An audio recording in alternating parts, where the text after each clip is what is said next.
Today we're going to take a closer look and break down Zack King's latest video, The Viking Academy.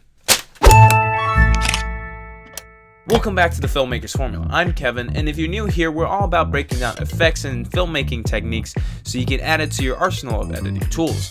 And today we're looking at this video.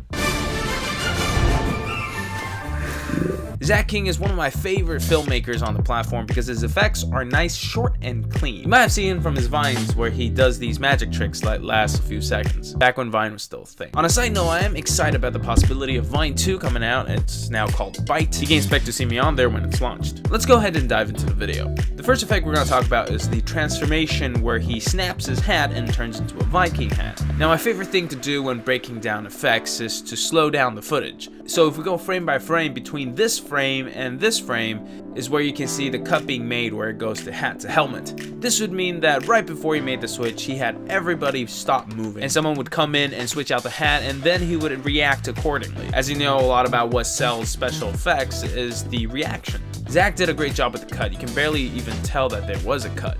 It's kind of a similar thing where you tug on your clothes to switch clothes. And I'll show you how to do that at the end of this video. The next effect I want to talk about is this one where he jumps into the tire. Now yes, we can do an effect with a green screen. Get a shot of the clean plate of a tire, and then climb out of a tire somewhere else. But why do that when you can simply dig a hole? If you dug a hole here and jumped in, have everybody stop moving and climb out of a hole here, this whole effect could be done without even touching After Effects. You can also see from this scene that at some point of this shoot, he did dig a hole. The last effect I want to talk about is in the end where he switches clothes. We can see that when he's putting what is a Scottish dress? Traditionally, women and girls do not wear kilts, but may wear ankle-length. Kilt. It's a kilt. If we break down the scene where he puts the kilt on, the first clip would have been him swinging the kilt towards his legs.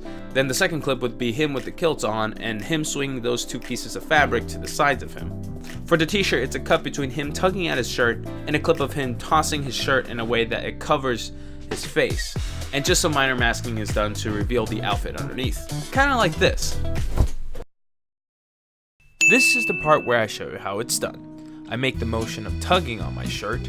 I switch out my shirt with a gray one, go downstairs, put a bagel in the toaster, wait for the bagel in the toaster,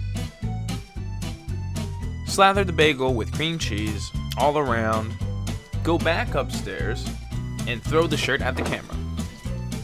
And that's it.